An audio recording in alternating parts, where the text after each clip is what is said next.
What if the key to lasting inner peace had nothing to do with getting more of what you love and less of what you hate? What if the very act of dividing your life into good experiences and bad experiences is exactly what's keeping you trapped in a cycle of anxiety, resistance, and emotional exhaustion? Chapter 18 of The Untethered Soul by Michael A. Singer is called The Secret of the Middle Way, and it might be one of the most quietly radical ideas in the entire book. Singer lays out something that sounds almost too simple: that the path to genuine freedom is not about curating your experiences, but about changing your relationship to all of them equally. Not suppressing the hard ones, not chasing the good ones. Something much deeper than that. In this chapter, Singer invites us into a way of living where nothing is clung to and nothing is pushed away, and where that very openness becomes the source of a peace that doesn't depend on anything going right. Stay with me, because by the end of this, you might see your inner life in a completely different way. Singer opens this chapter by pointing to something most of us have never questioned: this deeply automatic habit of sorting every experience that comes our way into one of two piles: things we want and things we don't. Something good happens and we lean in, we try to hold on to it, we want more of it. Something difficult or uncomfortable comes along and we pull back, we resist it, we spend enormous energy trying to get away from it or make it stop. And here's what Singer is asking us to really see. This sorting process itself is the problem, not the experiences, the sorting. Because the moment you decide that something is bad, your entire inner system mobilizes against it. Your energy contracts. Your mind starts working overtime, trying to fix, avoid, or escape whatever it has labeled as unwanted. And that contraction, that internal bracing, is the very thing that creates suffering. Singer makes the point that life is actually a continuous flow of energy and events moving through us. Some of those events feel pleasant, some feel uncomfortable. But they are all, in their nature, just experiences arising and passing. It's the judgment we place on them, the story that this one should stay and that one should go, that turns ordinary discomfort into genuine suffering. The trap isn't what's happening outside of you, it's the labeling happening inside.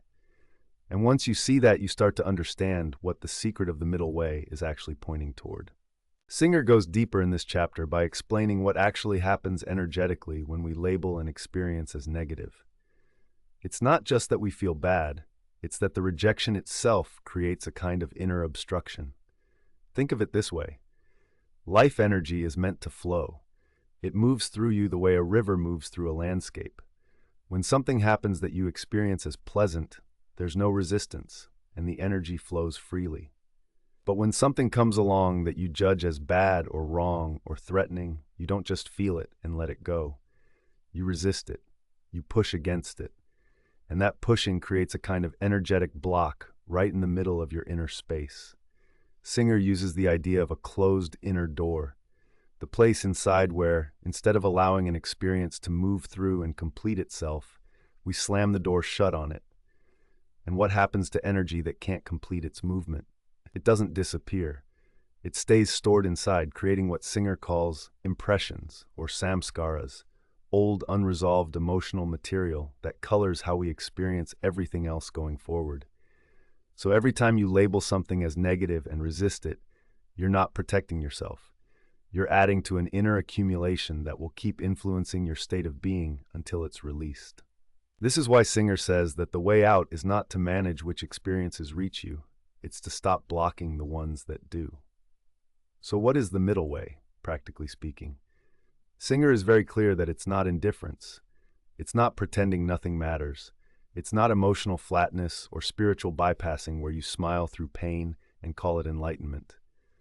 The secret of the middle way is something much more alive than that. It's equanimity, a stable, open, grounded quality of awareness that can be present with whatever is arising without needing it to be different. Singer describes it as learning to be a witness to your experiences rather than a reactor to them. When something beautiful happens, you appreciate it fully, you're present with it, but you're not clinging to it or panicking about it ending. When something painful happens, you feel it, you're honest about it, but you're not in a war with it. You're not amplifying it with layers of resistance and judgment on top of the original discomfort. The middle way is this: meet each experience as it comes. Allow it to move through the space of your awareness and release it as it goes. Singer points out that the mind will strongly resist this. The mind loves to evaluate. It's been trained to sort, to judge, to prefer, to protect. But the deeper self, what Singer calls consciousness itself, doesn't need any of that protective machinery. It can simply be present. And that presence, that willingness to stay open, is the actual practice of the middle way. One of the most important shifts Singer points to in this chapter is what happens when you stop trying to control which inner states you have. Most of us spend a staggering amount of energy managing our inner world, trying to maintain certain moods, avoid certain feelings, hold on to certain emotional states, push away others. And Singer says this is exhausting, and more than that, it's counterproductive. Because when you're constantly managing your inner experience, you're actually feeding the very disturbances you're trying to avoid. Every time you say internally, "I can't handle this feeling, I need to make it stop," you are confirming to your own nervous system that this feeling is dangerous. You're strengthening the resistance.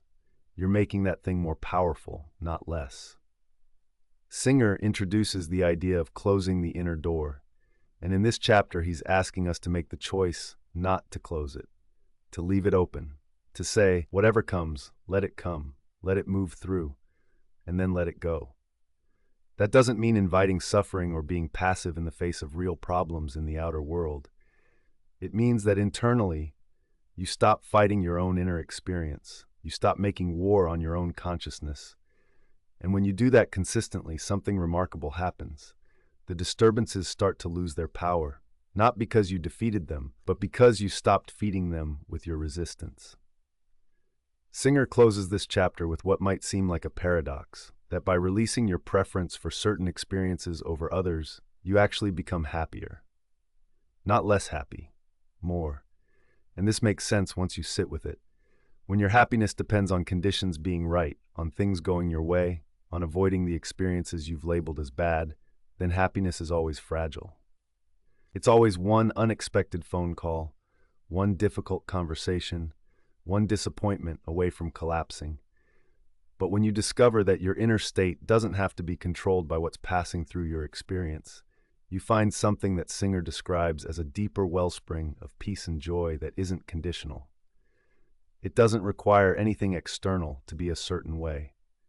The secret of the middle way, lived out fully, leads to what Singer calls spiritual liberation, not a dramatic state achieved after years of struggle, but the natural result of simply stopping the inner war, stopping the constant evaluation, the constant resistance, the constant grasping. When that falls away, what's left is awareness itself, which is naturally open, naturally at peace, naturally free. This is the gift Singer is pointing toward in this chapter, that the middle way isn't a path of sacrifice or suppression. It's the path back to who you actually are, underneath all the preferences, all the fears, and all the judgments you've been carrying. I genuinely appreciate you taking the time to sit with this chapter today. This one has some real depth to it, and it's worth letting it settle.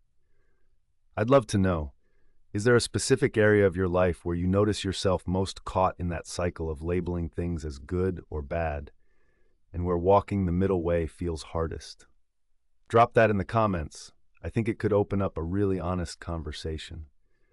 If these chapter summaries from the Untethered Soul are landing for you, go ahead and subscribe so you don't miss the ones still to come. There's more in this book that's genuinely worth exploring together.